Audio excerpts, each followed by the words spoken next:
आपण सर्वजण, आपल्या सर्वांना माझा नमस्कार.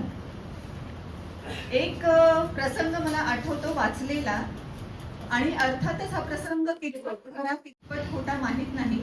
आणि बरेचदा हा प्रसंग काही जण अलेक्झांडर द ग्रेट यांच्या संदर्भाने सांगतात आणि काही जण नेपोलियन यांच्या संदर्भाने सांगतात. प्रसंग खरा आहे की खोटा आहे यापेक्षा महत्वाचं मला असं वाटलं की त्यातून जे आपल्याला घ्यायचं आहे ते अधिक महत्वाचं आहे, म्हणून मी हे अवश्य शेअर करणार आहे. एकदा काही सैनिक त्यांची जी अतिशय अवजड साहित्य सामग्री होती सैन्यातली, तर ती सामग्री सरकवण्याचा प्रयत्न करत होते. जवळपास 8-10 सैनिक त्यावर मेहनत घेत होते आणि सरकवण्याचा पूर्ण प्रयत्न करत होते, पण ती वस्तू अजिबात हलत नव्हती. आणि त्याच वेळी त्यांचा जो प्रमुख आहे, टीम प्रमुख, तो तिथे उभा होता आणि त्यांना अगदी खूप इन्स्पायर करत होता. हा, जोर से ढकलो, किंवा जे काही त्यांची भाषा असेल, खूप जोरात ढकला, 1 2 3 येस, जोर लावा, वगैरे वगैरे सगळं काही तो करत होता, तो आदेश देत होता. पण तरी सुद्धा ती वस्तू अजिबात हलत नव्हती. आणि त्याच वेळी घोड्यावरून एक स्वार जात होता. त्या घोडेस्वारानं पाहिलं की इथे असं काहीतरी चाललंय, हे सैनिक प्रयत्न करत आहेत, एक जण आदेश त्यांना देत आहे, पण ही वस्तू काही सरकत नाही. तो तिथे थांबला, घोड्यावरून उतरला. त्यानं सुद्धा खूप जोरदार त्यांना मदत केली ती वस्तू ढकलण्यासाठी, सरकवण्यासाठी, आणि खूप प्रयत्न केल्यानंतर ती वस्तू सरकल्याही गेली. त्या सैनिकांनी ह्या घोडेस्वाराचे आभार मानले. हा घोडेस्वार आपल्या घोड्यावर स्वार होऊन निघताना म्हणाला एवढंच की पुन्हा जर तुम्हाला अशी माझ्या मदतीची गरज लागली ना, तर तुम्ही फक्त मला आवाज द्या, आणि माझं नाव आहे नेपोलियन किंवा अलेक्झांडर द ग्रेट. म्हणजे प्रत्यक्ष सेना नायकानं, तो जगज्जेता जो आहे, त्यानं या सैनिकांना मदत केली ती वस्तू सरकवण्यामध्ये. पण त्या सैनिकांच्या तुकडीचा जो प्रमुख होता, तो मात्र फक्त आदेश देत होता, तो ऍक्च्युली काहीही काम करत नव्हता. नेतृत्वाच्या संदर्भानं असं म्हटलं जातं की खूप भीतीवर आधारित किंवा खूप दराऱ्यावर आधारित नेतृत्व असेल तर ते कितपत यशस्वी होईल किंवा किती काळपर्यंत यशस्वी होईल हे सांगता येत नाही. आणि त्याच पद्धतीनं जर नेतृत्व फक्त आदेश देण्यावर असेल की मी वरिष्ठ आहे आणि मी फक्त आदेश देत राहणार, तुम्ही त्यांचं आदेशाचं पालन केलं पाहिजे, असं आदेश देण्यावर एखादं नेतृत्व अवलंबून असेल, तर तेही नेतृत्व कितपत यशस्वी ठरेल हे सांगता येत नाही. पण जे नेतृत्व मिळून मिसळून सगळ्यांमध्ये काम करतं, मग अशा परिस्थितीमध्ये जे नेतृत्व ज्यांच्यासाठी काम करायचं आहे त्यांच्यामध्ये मिळून मिसळून जेव्हा काम करतं ना, तेव्हा ते नेतृत्व खरंच सक्सेसफुल ठरतं. आणि अलेक्झांडर द ग्रेट बद्दल खरं जे सांगितलं जातं ते हे सांगितलं जातं की अलेक्झांडर द ग्रेट, ज्याला आपण जगज्जेता किंवा ज्याला आपण सिकंदर या नावाने सुद्धा ओळखतो, तर हा सिकंदर प्रत्यक्ष त्याच्या अगदी शेवटच्या तुकडीतल्या शेवटच्या सैनिकासोबत सुद्धा बसून जेवण करत असे. आणि नेपोलियन तर एवढा ग्रेट होता, त्याची मेमरी एवढी तीक्ष्ण होती की अगदी त्याला शेवटच्या सैनिकाचं नावही माहीत असायचं. फक्त नाव माहीत असायचं असं नाही, तर या सैनिकाला तो मागे कधी भेटला असेल तर आता जेव्हा भेट व्हायची तेव्हा त्या भेटीत जी चर्चा झाली त्या चर्चेचा संदर्भ देऊन तो बोलायचा.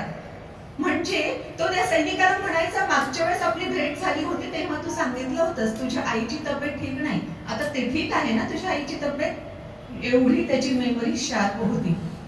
सांगायचा मुद्दाच हा आहे की जेव्हा सर्वांमध्ये मिसळून आपण काही नेतृत्व उभं करायला लागतो, तेव्हा डेफिनेटली हे नेतृत्व खूप यशस्वी ठरतं आणि ते समाजासाठी सुद्धा खूप महत्वाचं ठरतं. आणि मला खरंच खूप छान वाटत आहे की महाराज आध्यात्मिक नेतृत्व समाजाचं करत आहे, त्यासाठी ते त्या समाजामध्ये मिक्सअप होत आहेत. त्यांच्या ज्या काही अडीअडचणी असतील, आपल्या वारकरी संप्रदायातल्या कीर्तन किंवा बाकीचे जे आणखी काही असतील, त्या सगळ्या अभंग, या सगळ्या गोष्टींच्या माध्यमातून ते आपल्या समाजाचं अतिशय आवश्यक असणारं आध्यात्मिक नेतृत्व करत आहेत. आणि अर्थातच ज्यांच्या हस्ते त्यांना सन्मानित करण्यात येणार आहे ते सुद्धा आपल्या समाजाचं असंच आध्यात्मिक नेतृत्व करत आहेत. आणि त्यासोबत मला सद्भावना प्रतिष्ठानचा उल्लेख करायलाच हवा आहे. सध्या सगळ्यात लयाला काय जात आहे, तर सद्भावनाच लयाला जात आहे. अशा परिस्थितीमध्ये सद्भावना प्रतिष्ठान निर्माण करणं, त्या प्रतिष्ठानच्या अनुषंगानं किंवा त्या प्रतिष्ठानच्या मार्फत जे खूप चांगल्या रीतीने सद्भावना पसरवण्याचं काम करतात त्यांना पुरस्कार देणं एक वेळ मी समजू शकते, पण पुरस्कार देण्यामध्ये सातत्य ठेवणं, एखादी गोष्ट आपण हिरिरीनं सुरू करतो खरी, पण त्यामध्ये सातत्य ठेवायला खूप अडचणी येत असतात. म्हणजे साधं मला इथे यायचं आहे कार्यक्रमाला, तर त्यासाठी मनोचनाचं माझं कितीतरी वेळेस आमचं चॅटिंग चालू होतं. हे बाकीच्या सगळ्या गोष्टी अरेंजमेंट करत असताना प्रतिष्ठानचे म्हणून त्यांनी आणि प्रतिष्ठानच्या एकंदरीत टीमने सुद्धा किती मेहनत घेतली असेल हे मी समजू शकते. आणि म्हणूनच ह्या टीमचं आणि सद्भावना प्रतिष्ठानचं सुद्धा अतिशय आनंदानं अभिनंदन करते. या मुद्द्यावर मी येणारच होते. अजूनही मला आवाज मोठा नाही वाटला. इथे इतक्या सगळ्यांचे सत्कार करण्यात आले, पण टाळ्या वाजवण्यामध्ये म्हणजे मी कुठेतरी वाचलं होतं, वय झालं की टाळ्या वाजवायला नको वाटतात का? तसं नसेल तर टाळ्या वाजवू शकतात. यस, अजून कुणाचंही वय झालं नाही म्हणजे फक्त कुलकर्णी साहेबच तिकडे मॅरेथॉनला जातील असं नाही. यांच्यातले पण काही जण मॅरेथॉनसाठी डेफिनेटली तयार होतील. यस, आता हे पुन्हा संस्कार विद्यालयाचा 2-3 वेळेस उल्लेख निघालेला आहे. मला वाटतं संस्कार विद्यालयाचा मी सुद्धा उल्लेख केलाच पाहिजे. आज जरी मी इथे प्रमुख अतिथी म्हणून आलेली असले तरी शालेय माझ्या जीवनामध्ये संस्कार विद्यालयाचा आणि माझा संबंध होता तो फक्त 6 महिन्यांपुरताच होता. त्यामुळे माझ्याही फारसं लक्षात नाही आणि तेव्हा मुझे कोणी असेल त्यांच्याही लक्षात कितपत असेल मला माहित नाही. संस्कार विद्यालयाचा आणि माझा संबंध फक्त 6 महिन्यापुरता आलेला होता. म्हणजे पैठण जिल्हा छत्रपती संभाजीनगर, तिथे मी 9वीची 6माही परीक्षा पैठणमध्ये दिली.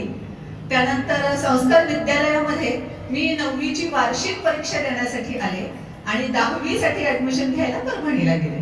हे असं सगळं झालं, पण 6 महिन्यासाठी का असेना शालेय जीवनामध्ये मी बीड मध्ये होते, चंपावती नगरीमध्ये होते आणि आज आपण सगळ्यांसमोर पुन्हा मी एकदा बोलते आहे, याचा मलाही खरंच छान आनंद होत आहे. आता माझ्या बोलण्याला मी सुरुवात करते आहे.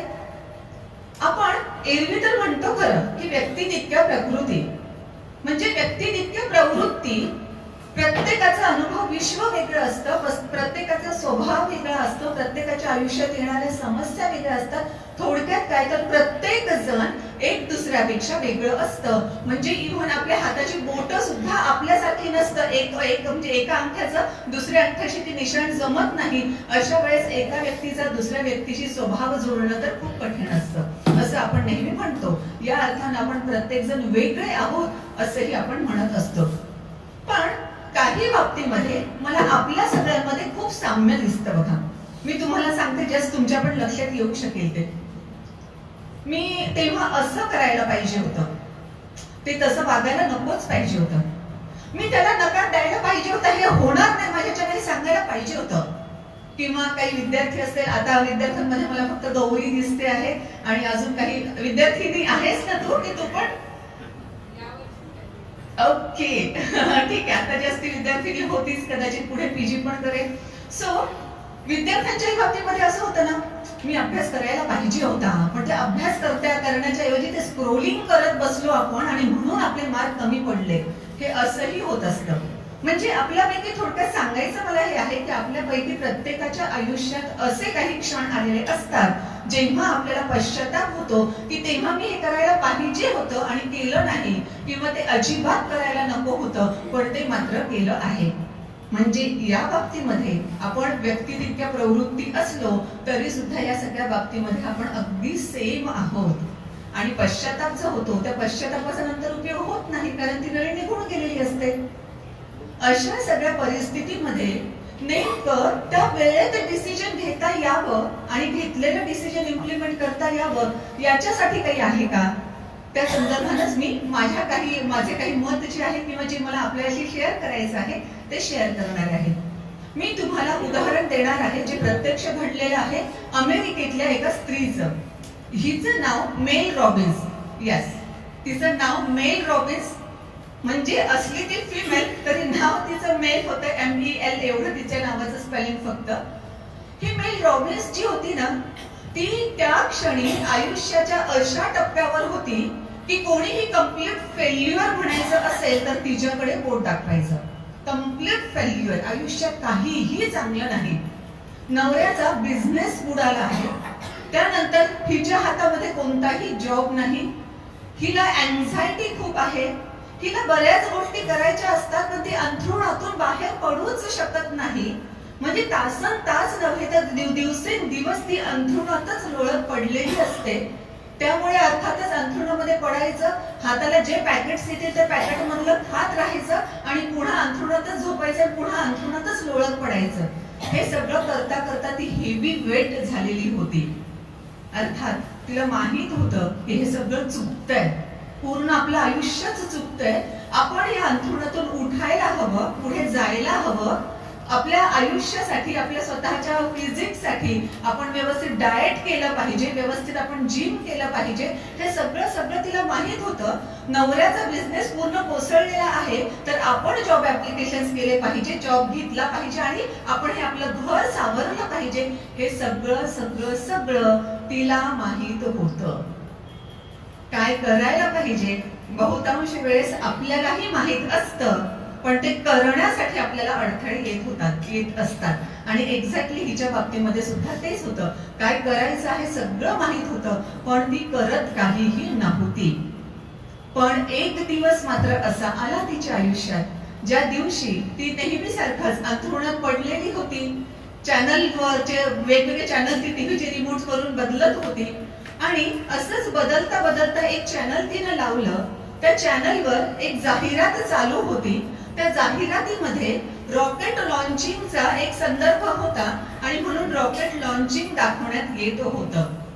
रॉकेट लॉन्चिंग दाखवत असताना काय पद्धत होती, ते सगळी काही त्यांची पूर्वतयारी अगोदर झालेली होती आणि आता काउंटडाऊन सुरू झालेलं होतं.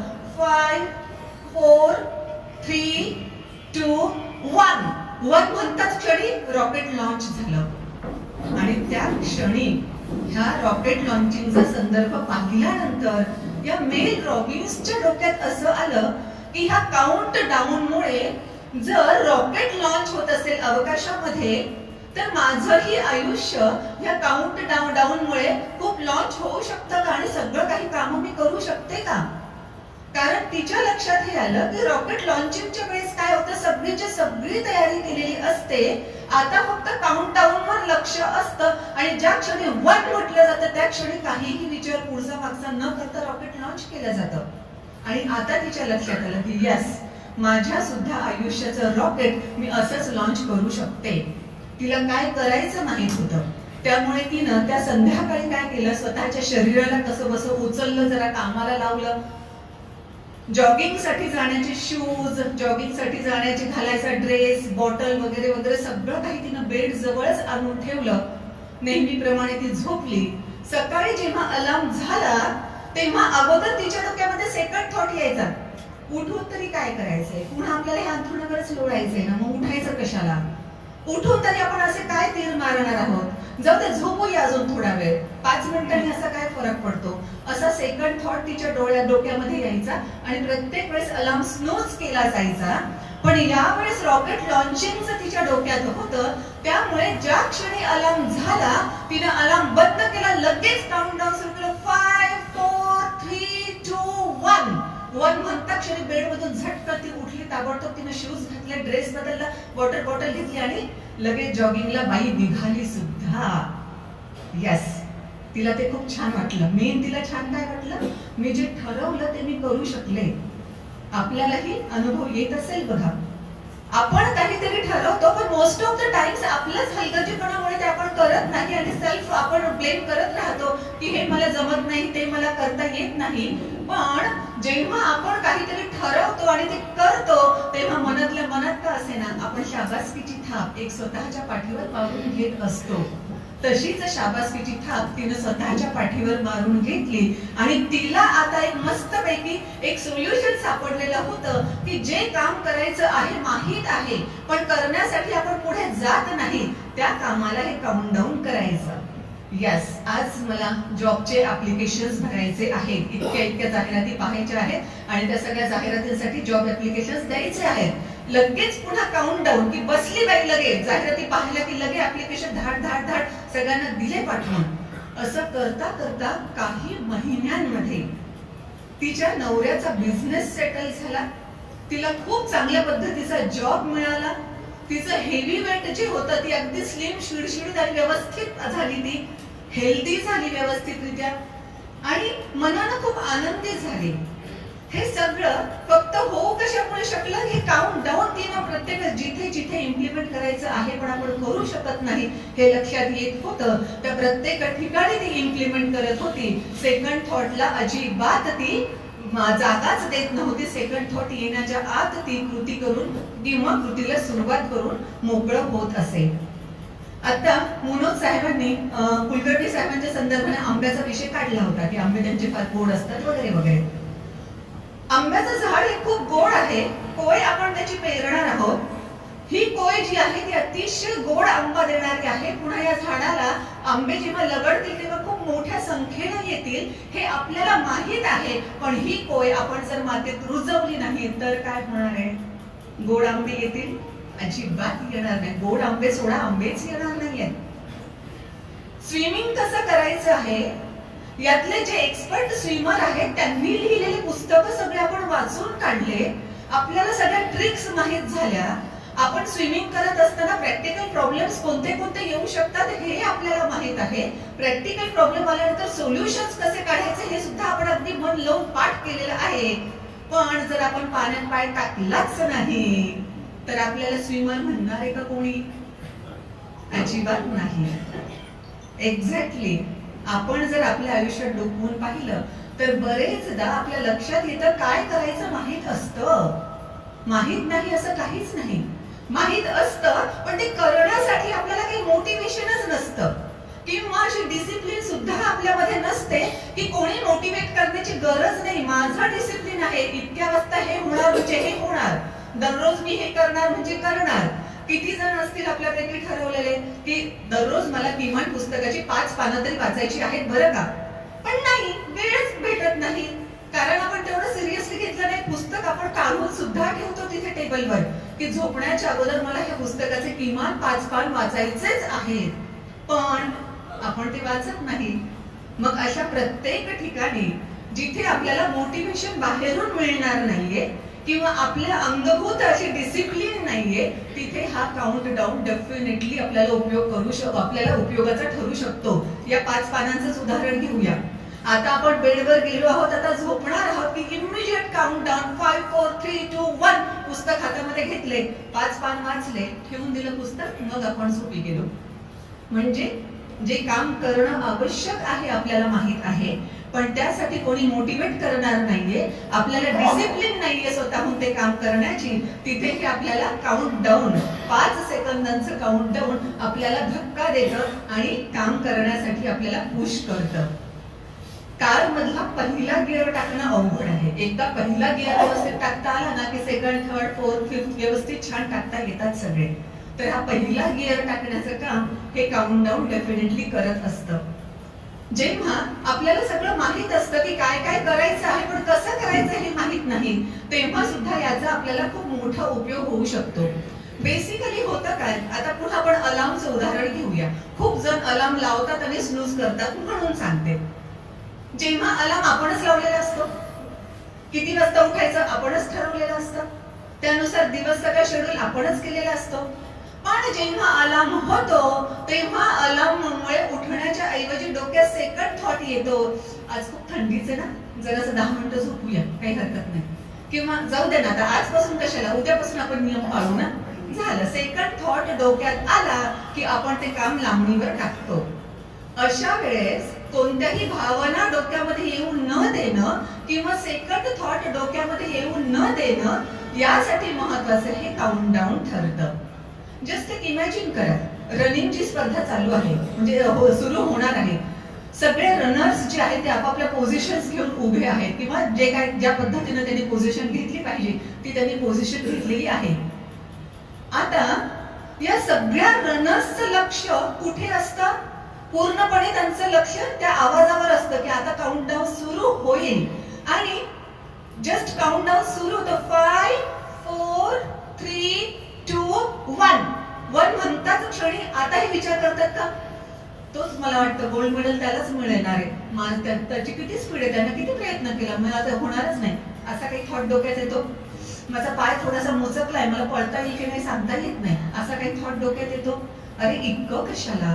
इव्हन मी आता जेव्हा काउंट डाऊन करत होते तेव्हाही तुमचं पूर्ण कॉन्सन्ट्रेशन या आकड्यांकडे होतं, बरोबर ना? एक्झॅक्टली जेव्हा काउंट डाऊनची आपण सवय लावून घेतो तेव्हा हेच होतं की सेकंड थॉट डोक्यामध्ये येण्यासाठी काही आपल्या डोक्यात स्पेस आपण रिकामी देतच नाही, कारण पूर्ण लक्ष आपलं काउंट डाऊनवर असतं आणि एक म्हणताच क्षणी कुठल्याही दुसऱ्या इमोशन्स मध्ये न येता, कोणत्याही प्रकारचं प्रोक्रॅस्टिनेशन मध्ये न येता, सेकंड थॉट मध्ये न येता आपण त्या कामाची कृती केलेली असते. म्हणून आपल्यासाठी हा सेकंड थॉट न येऊ देण्यासाठी हे खरोखर खूप महत्वाचं ठरतं. एक असंही म्हटलं जातं बघा, only knowledge makes no difference but the implementation does. Knowledge सगळ्याच असतं, नॉलेज नसतं का? म्हणजे मॉलमध्ये जाऊन पहा ना, मॉलमध्ये किती जण दिसतात की ओबीज झालेले आहेत, वेट त्यांचं खूप जास्त वाढलेलं आहे, डॉक्टरांनी वेट कमी करण्यासाठी सांगितलंय, पण मॉलमध्ये जाऊन पण ते काय खरेदी करत असतात? पेस्ट्री, केक, आईस्क्रीम्स, कोल्ड्रिंक्स ह्याची सगळी खरेदी चालू असते. त्यांना माहित नाही का की हे सगळं खाणं म्हणजे आपल्या आरोग्यासाठी आणखी जास्त प्रॉब्लेम क्रिएट करणं? यस, त्यांना त्याची माहिती आहे, ज्ञान त्याचं आहे, but only knowledge makes no difference. विद्यार्थ्यांना माहित नसतं का की आपण आता या वेळेत परीक्षा जर जवळ आलेली आहे तर या वेळेमध्ये आपण आता अभ्यास करायला पाहिजे. अजूनही आपण का स्क्रोल करतोय? अजूनही आपण त्या रील्स मध्ये का अडकून बसतोय? हा मोबाईल आपण बाजूला ठेवला पाहिजे. हा मोबाईल पण आपल्या नजरेत येणार नाही अशा पद्धतीने दुसऱ्या कोणत्या तरी रूम मध्ये ठेवला पाहिजे किंवा घरातल्या कुणाला तरी देऊन टाकला पाहिजे की माझे एवढे सगळे चॅप्टर्स कंप्लीट होईपर्यंत हा मोबाईल तू मला द्यायचा नाहीयेस. हे सगळं माहित असतं, पुन्हा तेच only knowledge makes no difference. मग अशा सगळ्या परिस्थितीमध्ये जर खरंच पुश करायचं असेल ना तर त्याच्यासाठी हा 5 सेकंदांचा किंवा काउंट डाऊनचा रूल महत्वाचा ठरतो. मी जेव्हा विषय मी मनोज साहेबांना विचारला, विषय तुम्ही मला देणार आहात की मी माझा विषय घ्यायचा? त्यांनी सांगितलं तुम्ही तुमचा विषय घेऊन बोलला तरी हरकत नाही. सो हा विषय जेव्हा मेल रॉबिन्सचं पुस्तक आहे द 5 सेकंड रूल, जर शक्य झालं तर अवश्य वाचा, मराठीमध्ये पण त्याचा अनुवाद उपलब्ध आहे. ते पुस्तक मी वाचलेलं होतं आणि मला ते द 5 सेकंड रूल मला खूप आवडलेलं होतं. मी बरेचदा ते इम्प्लिमेंट करतही आलेली आहे आणि आता त्याच विषयावर बोलायचंय म्हणून मग पुन्हा काही गोष्टींना लावून त्या पद्धतीनं कसं करता येतं तेही बघितलं आणि यस, डेफिनेटली करता येतं. It works. फक्त ते आपण करायला पाहिजे. म्हणजे आपण जे म्हणतो ना, खूप विद्यार्थी पण मला कधी भेटतात, म्हणतात मॅडम जर मी मनात आणलं ना तर मी अगदी टॉपर होऊनच दाखवेल. अरे आण ना बाबा मनात. मनात आणल्यापासून कोणी रोखलाय का? दुसरे कोणीही आपल्याला रोखत नाही, आपणच स्वतःला रोखत असतो इम्प्लिमेंटेशन करण्यापासून. म्हणून हे असं स्वतःला रोखण्याच्या ऐवजी हे काउंट डाऊनचा रूल जर आपण फॉलो करायला लागला की 1 म्हणताच क्षणी आपण कृती करायला लागलेलो असू. कृती करणं महत्वाचं आहे. नॉलेज कितीही असलं, इम्प्लिमेंटेशन करणं किती महत्वाचं आहे हेही माहित असलं तरी ऍक्च्युअली कृतीमध्ये आणण्यासाठी आपल्याला ह्या रूलचीच आवश्यकता पडते. आणि जर आपण बघितलं तर आता हा रूल उपयोगी आणायचा असेल तर कसं करायचंय? आता अजून आहे, समजा कोणीतरी विद्यार्थी आहे, आता परीक्षा जवळ आल्या आहेत 12वीच्या सुद्धा, अशा परिस्थितीमध्ये पुन्हा वेब सिरीज बिंज वॉचिंग हा एक आणखी फार वेगळा प्रकार आलेला आहे. मला टीव्ही किंवा असं सिरियल आवडतच नाही म्हणून ते बिंज वॉचिंग मध्ये सुद्धा मला किती म्हणण्यासाठी अवघड गेलं, तुम्ही पाहिलं असेल. सो अशा परिस्थितीमध्ये माहित आहे की हे बिंज वॉचिंग करण्याच्या ऐवजी विद्यार्थ्यांना माहित आहे की आपण आपला वेळ अभ्यासामध्ये दिला पाहिजे. कुटुंबियांना माहित आहे की हे असं सिरियलचं बिंज वॉचिंग करण्याच्या ऐवजी हा वेळ आपण आपल्या फॅमिलीला दिला पाहिजे. पण तरी सुद्धा आपण ते बिंज वॉचिंग सुरूच आहे आपलं, तेव्हा त्या क्षणी सुद्धा आपण हा काउंटडाऊनचा नियम लागू करू शकतो आणि 1 म्हणताच क्षणी टीव्ही बंद होऊन जाईल किंवा ह्या विद्यार्थ्याचा मोबाईल लगेच तो दुसऱ्या कुणाला तरी देऊन टाकेल किंवा दुसऱ्या एखाद्या लांबच्या रूम मध्ये नेऊन ठेवेल आणि आता त्यांना अभ्यासासाठी पुस्तक उचललेलं असेल किंवा या फॅमिलीने लगेच व्यवस्थितरित्या गप्पा मारायला सुरुवात केलेली असेल. अशा रीतीनं प्रत्यक्षामध्ये आपल्याला हा रूल आणता येऊ शकतो. रिलेशनशिप मध्ये सुद्धा बरेचदा आपल्याला वाटतं की आपण थोडंसं एखादं पाऊल मागे घेतलं असतं तर काही बिघडलं नसतं. किंवा आपण म्हणलो जर सॉरी तर काय हरकत आहे, सॉरी म्हणायचं आपल्याला असतं, पण पुन्हा तेच इगो किंवा आणखी वेगवेगळ्या इमोशन्स किंवा आणखी बरंच काही मध्ये येत असतं. अशाही परिस्थितीमध्ये आपण जर लगेच ठरवलं की आपण काउंट डाऊन केलं, 1 म्हणतात क्षणी त्या व्यक्तीचा नंबर डायल केला आणि असं असं झालंय, सो सॉरी एक्स्ट्रीमली, किंवा जे काही तुम्हाला बोलायचं असेल ते. रिलेशनशिप सुद्धा या काउंट डाऊनच्या 5 सेकंदाच्या रूलने आपली खूप छान होऊ शकते. आपल्याला आयुष्यात जे जे काही करायचं आहे तेही सगळं काही छान होऊ शकतं. कारण बेसिकली मी म्हणाले तसं आपल्याला पुश करण्यासाठी हा शेवटचा 1 आकडा खूप महत्वाचा ठरतो आणि 1 आकडा उच्चारता क्षणी आपण कामाला लागलेलो असतोच. बरं, हा प्रत्यक्ष नियम त्या व्यक्तींना माहित होता की नाही माहित नाही, पण त्यांची एकंदरीत कृती बघितली तर त्यांनी डेफिनेटली हेच इम्प्लिमेंट केलेलं आहे हे आपल्या लक्षात येतं. बरं का, अरुणिमा सिन्हा जेव्हा एम्स हॉस्पिटलमध्ये ती ऍडमिट होती, अतिशय वाईट पद्धतीनं तिने तिचा पाय गमावलेला होता. पाय गमावला हे एक दुःख, वाईट परिस्थितीत गमावला हे दुसरं दुःख, आणि प्लस तिच्यावर असा ब्लेम केला जात होता. पेपरमधून त्या बातम्या यायला सुरुवात झालेली होती की हिनं रेल्वेचं तिकीट काढलं नव्हतं, टीटी तिला पकडायला आलं म्हणून तिनं रेल्वेतून उडी मारली आणि त्यामध्ये तिचा पाय तिनं गमावलेला आहे. ही अपमानजनक बातम्या जे सगळ्या पसरल्या त्याचं दुःख वेगळं, पण त्याही ठिकाणी तिनं ठरवलं की मी आता एव्हरेस्ट सर करून दाखवेन. आणि या 5 सेकंड रूल त्यांना माहित होता की नाही माहित नाही, पण काम त्यांनी ऍक्च्युअली तशाच पद्धतीनं केलेलं आहे. जेव्हा एम्स मधून बाहेर पडल्या तेव्हा पहिली भेट त्यांनी कुणाची घेतली असेल तर बच्छेंद्री पाल यांची घेतली, ज्या पहिल्या भारतीय आहे एव्हरेस्ट सर करणाऱ्या. 5 सेकंड रूल तिथे वर्क झालाच. इतकंच कशाला, जेव्हा दशरथ मांझीनं स्वतःच आयुष्य असणारी आपली एक बायको आणि त्या बायकोच्या पोटातलं आपलं मूल गमावलं केवळ एवढ्यासाठी की तिथे दवाखाना जवळ नव्हता, एवढा मोठा डोंगर चढायचा, उतरायचा, पुन्हा चालायचं आणि मग त्या दवाखान्यात जायचं. हे सगळं करता करता आपली बायको आणि आपलं त्या तिच्या पोटातलं मूल जेव्हा त्यांना गमावलं तेव्हाही कदाचित त्यानं हा काउंट डाऊनचा नियम वापरला आणि नेक्स्ट मोमेंटला त्यानं हातामध्ये छन्नी आणि हातोडा घेतला आणि डोंगर पोखरायला किंवा डोंगर उद्ध्वस्त करायला त्यानं सुरुवात केली, खोदायला सुरुवात केली आणि 55 किलोमीटरचा रस्ता अवघ्या 6 ते 7 किलोमीटरवर त्यांनी आणून ठेवला. यस, सांगायचा मला मुद्दा हा आहे की यस, इट वर्क्स. जर आपण ठरवलं की आता मला हे करायचं आहे, काउंट डाऊन केलं, त्या क्षणी जर आपण कामाला लागलो, डेफिनेटली ते आपल्याला काम करता येतं आणि खूप चांगल्या रीतीनं करता येतच. अर्थात हे सगळं करण्यासाठी आपण व्यवस्थित स्वतःला तयार ठेवणं आणि जे काम करणं खूप आवश्यक आहे हे आपल्याला माहित आहे, पण ते आपण फक्त करत नाही, प्रोक्रॅस्टिनेट करत उद्या करू, परवा करू, तेरवा करू असं ढकलत असतो. त्या कामांसाठी हा काउंट डाऊनचा रूल अवश्य लावून बघा आणि तुम्ही सुद्धा डेफिनेटली म्हणाल येस, इट वर्क्स. कोणत्या कोणत्या ठिकाणी हा नियम लावायचा आहे जस्ट आता तुम्ही मनामध्ये आणू शकता आणि प्रत्यक्षामध्ये तो नंतर इथून बाहेर गेल्यावर वापरू सुद्धा शकता. Last but not the least, Mel रॉबिन्सला ऍक्सिडेंटली सापडलं की हे असं करायला पाहिजे आणि रॉकेट लॉन्चिंगचा हा 5 आकड्यांचा काउंट डाऊनचा नियम आपल्याही आयुष्याचं रॉकेट लॉन्च करेल आणि खरंच झालं सुद्धा. आता ती ग्लोबल स्पीकर म्हणून सगळ्यांना माहित आहे, तिचे अनेक पुस्तकं तिने लिहिलेले आहेत आणि खूप चांगल्या पद्धतीने ती ह्या 5 सेकंदांच्या संदर्भाने मोटिवेट करते सुद्धा. म्हणजे एक ती महिला होती जी दिवसेंदिवस अंथरुणात लोळत पडलेली असायची, जिच्या आयुष्याचं काहीही ध्येय नव्हतं. आज तीच महिला संपूर्ण जगभर माहिती सांगत जाते आहे. टेड टॉक्स मध्ये सुद्धा तिचे खूप टॉक्स प्रसिद्ध आहेत. अशा सगळ्या परिस्थितीमध्ये आवर्जून मला तुम्हाला एक ते उदाहरण द्यावंसं वाटतं. उंदीर सारखा मांजरीला घाबरायचा आणि मग त्या दिवशी एकदा उंदराला असं वाटलं की हे काय माझं आयुष्य आहे का, सारखं इकडून मांजर येते का, तिकडून मांजर येते का, मांजरीला घाबर, इकडे पळ तिकडे पळ, बरं ऐनवेळ सुचत पण नाही, असा काहीतरी पद्धतीनं तिचा अटॅकिंग मूड असतो की आता मी करायचं काय आणि तिच्यापासून वाचायचं कसं हे मला समजत सुद्धा नाही, याच्यासाठी काय करावं. मग त्याच्या लक्षात आलं आपले गुरु जे आहेत ते गुरु आपल्याला डेफिनेटली याबद्दल काहीतरी मार्गदर्शन करतील. म्हणून हा उंदीर त्या गुरूंकडे गेला, त्यांनी जे काही समस्या आहे त्याची सांगितली आणि त्यावर उपाय मागितला.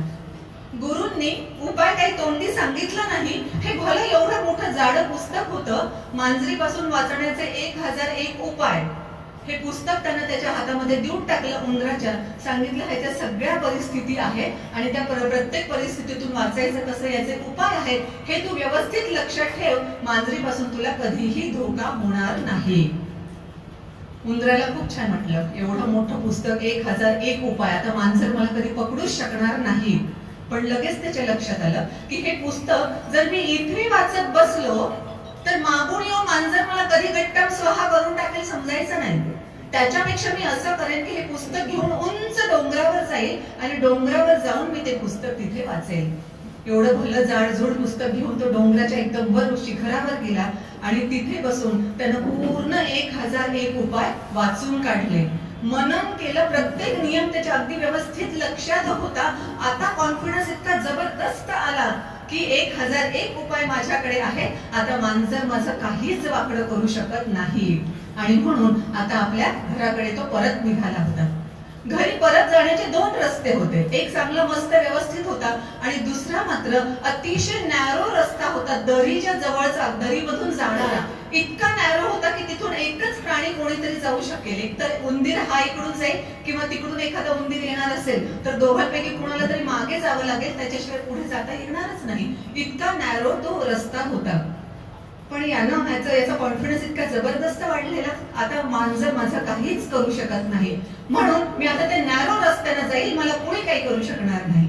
म्हणून हा उंदीर अतिशय त्या नॅरो रस्त्यानं जायला त्यानं सुरुवात केली.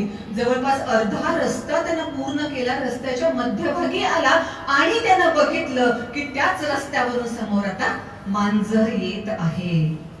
पटापट पटापट पटापट सगळे उपाय आठवून बघितले, 1001 उपाय, एकही उपाय त्याच्यामध्ये नव्हता की अशी परिस्थिती आली तर काय करायचं आहे.